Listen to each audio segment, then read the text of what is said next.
Hey everybody, welcome back to A Sweet Journey. I am Sonia, also known as Sweets, and today I am so excited. I have on the show my baby brother, Demetrius Martin, who we call Tuffy, and very nice. And so today we just want to talk a little bit about just kind of some current things happening. And I think with COVID and quarantine and just kind of where we are, it's a good idea. I think I mentioned it in another video. It's a good idea to just kind of talk about our health and wellness. And it's just a good conversation to have with him. So, Tuffy, hello. Hello, how y'all folks doing? Yay. All right. So, Tuffy and I, just a very unique thing about so my mom had five children. And out of the five, Tuffy and I are the youngest two. And so we were probably the closest to each other because we were the closest in age to each other, right? Would you agree, Tuffy? Yeah, we spent the most time with each other in our younger years for sure. Yeah. And uh, the way I had always perceived it was is that our actual relationship grew when she went off to college. So when we didn't have to live together, we realized that uh, we actually liked each other. Yeah. Because before that, it was like, yeah, boom, yeah, Yeah, yeah. it was it was you know regular brother sister stuff, but Absolutely. but yeah. So as far as for the subject of the video that we're putting forth today is she wanted to talk about this specific video is about health, and this is the sister in like 1993. I was in high school and my senior year, and my kidneys failed. And the sister with whom we're talking right now is the sister. She came out of college, or not out of college, but she came away from college briefly in order to donate one of her kidneys to me. I believe my recollection of was probably January of 1993, and I would have graduated in May. I did graduate, but uh, so we had, and to me, it's always been a very important part of our relationship that our closeness began before the need for my kidney arose. Mhm. So it was like we had, you know, fought like brothers and sisters, sometimes do. But then she was in college, and I missed her, and she missed me, and I grew up a little bit, and just as we were starting to develop a friendship and mutual respect, the situation with my kidney came up, and there was like no hesitation. Uh, so, from my memory, Mhm. uh, uh, you know, she was the first and the most vocal person about getting tested. And I can't even right off top say how many of my siblings got tested, but I can say that her markers, that's a kind of a kidney type term, the things that they measure were so similar as to make us very, very strong matches, or Yeah. make her a very strong match. Um, I never even thought that I wasn't going to be the one. That's the interesting thing. And I think we talked about that. We've talked about it over the years. Like, I always felt like I was going to give you a kidney once we found out. And so I never thought that I wouldn't. I never had any doubts about it. So I really am curious, like you're a senior in high school and you're trying to finish out school um and you discover that your kidneys are failing. Even before you know that it's your kidneys, kind of walk us through what that felt like, or like kind of what that experience was like in high so, school, not feeling well. so, my experiences were lethargy. I was real tired. I could smell poison in my nose. Uh, I, but the thing that, you know, really sent me to the doctor was nosebleeds. Mm, And what happened is, for people that don't know, your kidneys and high blood pressure go hand in hand. High blood pressure can cause kidney disorders, and kidney disorders can then also raise your blood pressure. And that the I got a few nosebleeds that wouldn't stop for extended periods of time. Like uh, out of nowhere, I would be playing tennis or something, and my nose would bleed for a half hour or something like that. yeah. Or and it was, my blood pressure was so high that the capillaries in my nose was the only way for the blood to get out. So, or Mm, the pressure was pushing the blood out. That sent me to the doctor, and I had a general practitioner for quite a while who was aware of my high blood pressure, and he was on vacation.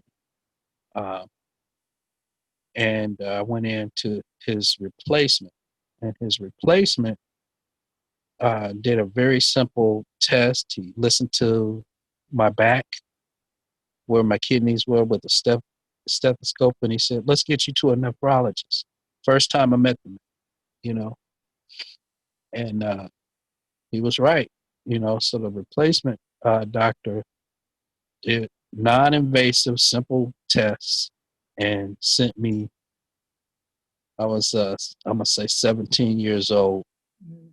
immediately, and it was, I was on dialysis and getting prepped for dialysis like within a few weeks, Yeah. if that, of his diagnosis. It was just that quick, and so I spent a very brief time on dialysis, which is good because it's difficult on your system, just the dialysis itself. Yeah. And that was because I had a living related donor that was a near perfect match, if not a perfect match. Yeah. And one of the things that uh, Sonya didn't mention was is that my mom had four kids with my sister's father. I am the product of another relationship, and uh, so And we were still near perfect. and we were still near perfect match. Yeah. So, Yeah. and I That's, find that to be very, very fortuitous, very interesting, yeah, and so on and so forth. But absolutely. uh, did you need to say something? I was just going to ask you, you said like typically blood pressure is what like causes kidney failure. Was that the specific cause of your kidney failure? Do you know? Did they tell you? No. So like it's this thing that they go hand in hand. So you can say so and so had high blood pressure, which then affected their kidneys, Mm, or you can say they had a kidney problem, mhm. which caused them to have high blood pressure. This Uh, is my understanding, yeah. and knowing what was the initial cause is something that we don't know, or Okay. I don't know. Yeah. I don't Got know it. if you Oh, know which one, which chicken and egg kind of thing, yeah. which came first. Okay. Just know that by the time they found out, Hmm. my kidneys were function was so far gone. Yeah. So I remember there's a couple of things that I remember. One is I remember my mom making all of us eat this diet that my brother was on that like it was like no salt, no like I felt like it was no anything. It was probably more like what I eat, how I eat now. But back then, I just remember wow, like it was challenging because there was a lot of things that were cut out of your diet. But then also I remember just the ignorance of being young and ignorant is we used to make smiley faces in your skin. Like we would, because his skin was like Play-Doh kind of, and we would make smiley faces. Remember that in your skin? Very well. Basically, I could probably do that right now because we're going to fast forward to what I'm going through now, Yeah. post COVID or during COVID, and Get to before what we go she to post COVID, let's kind of advance us because I think for the sake of time, it's a good idea. So then that was back in 1993. I thought it was 1994, but 1993, that was done. And I had just graduated from college. I graduated from college in 1992. So I just finished. And before moving to wherever I was going to live, because at that time I didn't know where I was going to live, we did the kidney transplant. And then from take us from 1993 to pre-COVID. Like what was life like during that time? And then shift us into 19, or I'm sorry, into 2020, this beautiful 2020 year and some of the things that you've been experiencing. so from '93 until uh, ni- 2090, 2019, my health has gone through a few ups and downs, but they were very, you know, they were things that could be handled with medication. Mhm. So as you get older, if if you have a pre-existing health issue, uh, you tend to have more pre-existing health issues. They just kind of stack on top of each other. So in 2005, I let my weight get out of control and diabetes kicked in. And but all of my issues that I had over those years were solved with a different pill, whether it was high blood pressure, cholesterol, or diabetes. No, I've never taken insulin, and and and the kidney's health itself lasted from '93 to 2019, which I think is roughly 27 years. Do math for me, I forgot. Mm. I, You I, want you want me to do the math? That's cute. you do the math. Go ahead, knock it out. Get No. on glasses. Over 25 years, over 25 years with this beautifully Yeah, hardworking kidney. Go ahead. that's exactly. Uh, so, I we dealt with those medical issues as they arose. Hmm. Uh, uh, and there were some things that I could have done better, but based on the longevity of the kidney itself, in the absence of COVID, I feel like I did all right. You know, I didn't drink alcohol much at all. I mean, like my alcohol consumption might be somewhere near like a six pack a year, and then I would skip a few years, a Right, year. right. It's like I'm one of them hard drinking Zima guys. So if they don't make Zima for that year, which Yeah. uh, I guess a lot of people who are not 35, 40 years old don't know what I'm talking about. What? Uh, Just what Google it right now. and uh, with all of those ups and downs, the kidney itself was functioning uh, until February or so, January, maybe May of 2020, and it was still going. And I think I became COVID positive uh, uh, on January, February, March, April, May, June, July of 2020, early July of 2020. And So you think that your kidney had challenges before July? yeah, I mean, but they were challenges with me getting older and Oh, me. They were manageable challenges. okay. kidney function had, like every other part of a person's body, had inched down slowly, but nothing like what we saw post COVID. Yeah. So like it was like my doctor wasn't my. How about this? Give an example of what my kidney function, and this tells you how bomb a kidney actually is. My kidney function was at 40% at some point in 2019, I believe it was, Hmm. towards the end. And my doctor said, based on her calculations, that 40% at the rate I was going would last me another 20 years. Oh, wow. Yeah. So that's you yeah, when you think about how strong how strong a kidney is, how resilient a kidney is, Yeah. it's amazing to think that you can live for it'll function and do its job on 40% capacity for a decade or two Or two. if all things Yeah. if things are going properly. And this is a kidney that I've had at Mm. that point for, as we say, 25 plus already. I feel like we should say a Sonia kidney can function. I'm just joking. No, no. I'm just joking. I have a magical kidney that works 40% of the it, it, effectiveness, can it's a last you two it's a decades. great it's a great organ and a great gift. But yeah, no.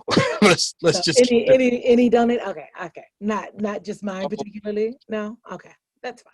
So, That's fine. Okay, so then let's talk about this. So then you mentioned being COVID positive. You were 40%. What impact, if any, did COVID make on your life from July? And we're right now in October. So what impact did COVID make on your life? I, I came out of work. I assumed I was going to treat it like it was the flu.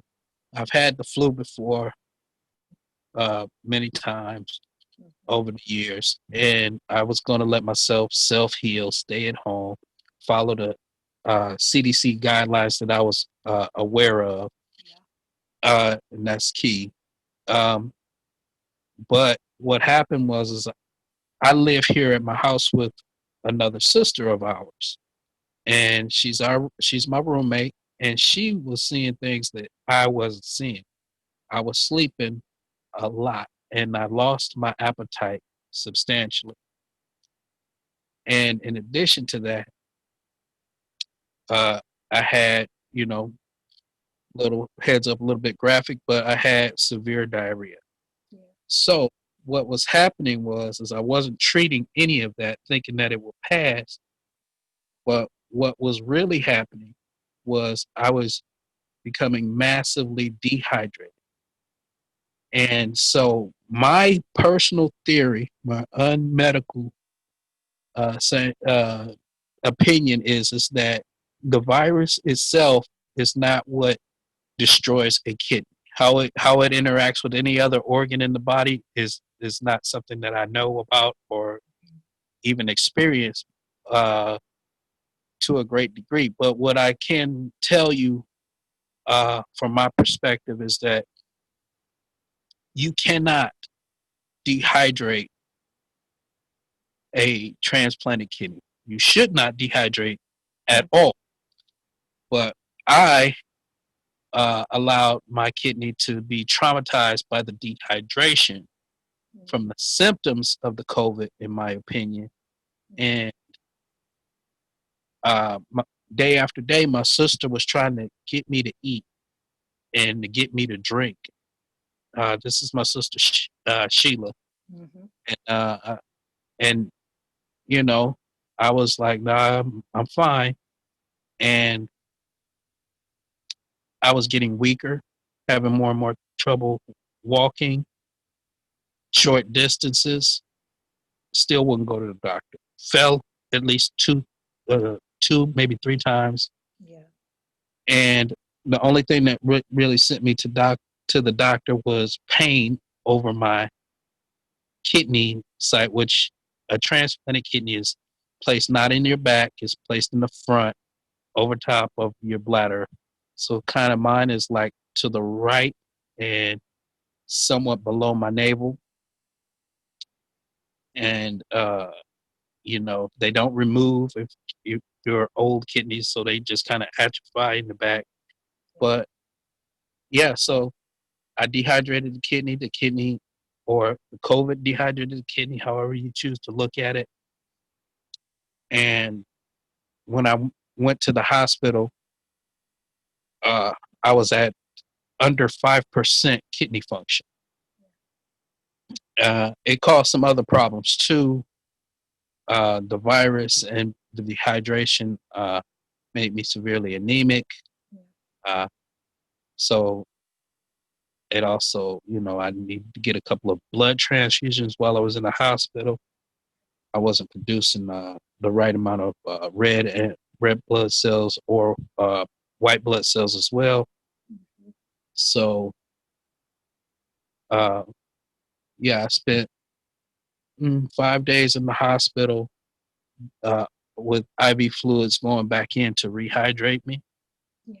There was no, uh, there was no, and I want to say that the hospital was a good hospital and I was treated well. But just for context and in the times, it's important that people know that there was no mention of uh, any type of these treatments. They weren't giving me steroids. They weren't giving me resmetirom. I don't know how to pronounce it. They weren't giving me uh, hydrochloroquine, and I wasn't asking for these things. Mhm. And I don't even know if they should have been giving me these things. I don't think that. What I'm saying is don't think that these exotic treatments that the wealthy and politicians are getting are going to be available or offered to you. And I was at a good hospital. Right. My treatment was IV fluids Yeah. plus a couple of blood transfusions. Yeah. That's I was getting rehydrated, Hmm. and and Yeah. the the coronavirus was then to run its course after that. Yep. So Uh, I think it's important, and I think like what you're saying is important because it's not even like you're uninsured, right? Like they're treating you like one who's uninsured because you're not, and no, no, and I so have it's important. good insurance through my employer, and my employer is was very uh, good with my entire situation. They've treated me well, Good. saying that the average and I'm considering myself average, working class. I drive a bus. I'm a middle class person. Yep. The likelihood that you're going to get some miracle cure or some exotic treatment Yeah. is is uh, is minimal. I don't think that that's the standard. What you see on television is the standard of treatment Yeah. by the politicians or the wealthy. Yeah. So in the last like 5 minutes, we have about 5 minutes left. In the last 5 minutes, I'm curious as to kind of like learning, like anything that you like takeaways, things that you would like people to consider as we are in this time. What are some things that you want to share with people? Like some things that you learned, some things that you took away, some recommendations? Okay, so the absolute biggest thing uh, that I would like for people to learn is this.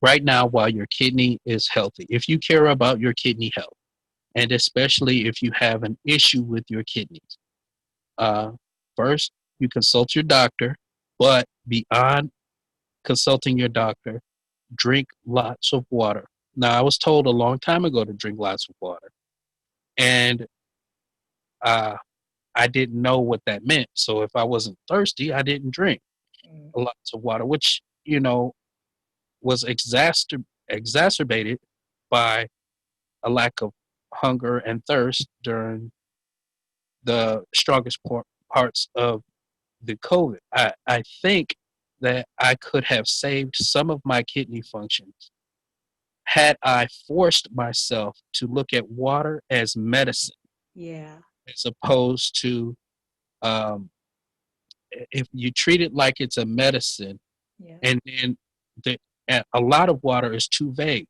There is a quantity Yeah. that should be shooting for, and that quantity, please consult your doctor Hmm. before you begin this process. But that quantity is one half of your body's weight in ounces. I'm a 200-pound man, so I would be drinking roughly 100 ounces of water per day. Yeah. And of course, I want to spread that out Yeah. That's because you important. don't want to, cause another problem by trying to do it all at once. But throughout a 24-hour period, I, if you can get between 90, my doctor said 90 was fine, 90 and 100 ounces of fluid, specifically water per day, I think that that is going to benefit. Please consult your doctor. Yeah. Uh, virtually a whole host Yeah. of issues, and it's specifically the kidney. Yeah. I think it's important to add the moment that you realize that you're thirsty, you're already beyond the point where you should have been drinking water. Like thirst is kind of like it's an after effect of the amount of water that you should have already had. So the moment that you're thirsty, it's not the beginning of like where you should be drinking water, but you should have been drinking water way before the point that you get thirsty, is my understanding. Yeah. So there are lots of takeaways that Mm. you can go with, Yeah, but your wash your hands. You're going to be hearing that, and disinfect. You're going to be hearing that all day. But I'm trying to say something to people that they haven't heard, sure. but should, and that I think is important, Yeah, and that is that water is life, yeah, water is medicine. yeah. Good.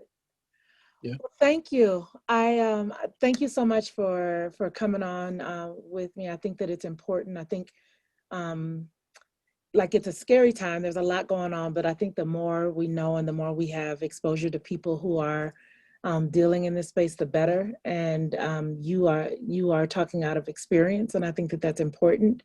And hopefully, you all got something from this time. Hopefully, we'll be able to pick it back up and continue our conversation. We have all kinds of other things that we could talk about, but for the sake of time, we are going to cut it off here. And so, thank you all. So, first of all, thank you, Tuffy, for coming on my show. And thank you all so much for watching. Of course, always would love for you to thumbs up if you enjoyed this type of content. And you're welcome to share, especially if you heard something in this video that you think somebody else needs to hear, please share it. And if you want to be notified when I upload videos, hit the notification button, that bell, and it will notify you when I upload videos. Thank you all so much for watching, and I will see you next time. Bye.